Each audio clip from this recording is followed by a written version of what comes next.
혹시 특정 상황만 되면 꼭 똑같은 방식으로 화를 내거나 막 불안해지면서 아, 나 진짜 왜 이러지? 하고 자책해 본 적 없으세요? 네, 바로 그 이유를 최신 과학이 시원하게 설명해주고 심지어 해결책까지 내놨습니다. 2026년판 여러분을 위한 감정 사용 설명서. 지금부터 저랑 같이 한번 펼쳐보시죠. 정말 우리는 왜 맨날 똑같은 감정의 늪에 빠지는 걸까요? 유독 어떤 상황에서만 꼭 똑같이 과민 반응을 한다거나 불안과 좌절이라는 굴레에서 헤어나오지 못하는 경험 아마 다들 한 번쯤은 있으실 거예요. 과학자들은 그 답을 삶의 덫이라고 부릅니다. 맞아요. 우리 모두에겐 숨겨진 삶의 덫이 있다는 거죠. 이게 뭐냐면 마치 나도 모르는 사이에 내 마음속에서 계속해서 반복 재생되고 있는 오래된 연극대본 같은 거예요. 굉장히 강력하지만 그 내용을 알기만 하면 충분히 이해할 수 있는 그런 스크립트요. 그리고 드디어 바로 그 낡아빠진 대본을 우리가 직접 새로 쓸 수 있는 설명서가 나왔습니다. 바로 2026년 감정관리 통합 매뉴얼에 기반한 아주 실용적인 가이드죠. 자, 그럼 본격적으로 한번 들어가 볼까요? 이 삶의 덫이라는 건요, 그냥 단순히 그날 기분이 좀 나쁜 거랑은 차원이 다른 얘기입니다. 아주 어릴 때 학습돼서 우리 내면에 깊숙이 아주 단단하게 자리 잡은 패턴이거든요. 이걸 공식적으로 정의하면 이렇습니다. 어린 시절에 시작돼서 성인이 된 지금까지도 계속 반복되는 나를 스스로 파괴하는 감정과 생각의 패턴. 말이 좀 어렵죠? 쉽게 말해서 어릴 때 채워지지 않았던 안정감이나 인정받고 싶은 욕구 같은 것들 있잖아요. 그게 지금의 내 인간관계나 중요한 선택에 계속해서 영향을 미치고 있다는 뜻입니다. 이렇게 들으면 너무 복잡해 보이지만 이 덫들도 사실은 딱 5가지 핵심 영역으로 정리가 가능합니다. 지금 화면에 보이는 표를 한번 보세요. 예를 들어 거절이라는 큰 영역은 분리나 단절 같은 어린 시절의 문제랑 연결이 되고요. 이게 결국 사람을 못 믿는다거나 소외감을 느끼는 그런 구체적인 덫으로 나타나는 시기죠.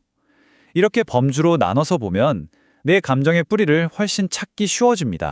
아니, 근데 도대체 이 덫들은 왜 이렇게 자동 버튼처럼 눌리고 한 번 걸리면 빠져나오기가 힘든 걸까요?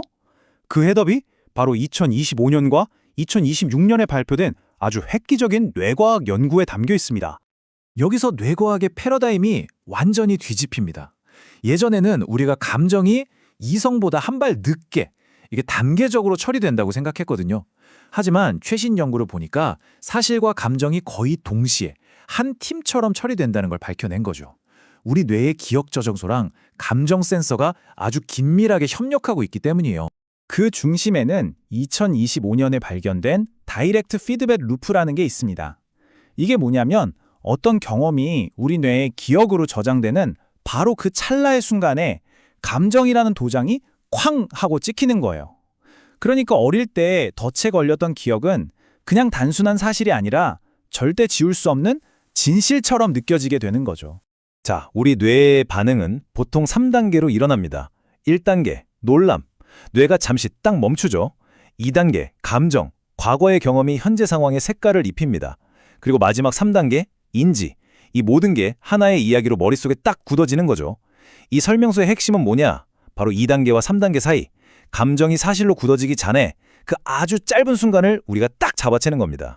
이렇게 새로운 뇌의 작동 방식을 알았으니 이제 우리에겐 업그레이드된 도구함이 필요하겠죠? 핵심 도구 3가지를 한번 살펴보겠습니다.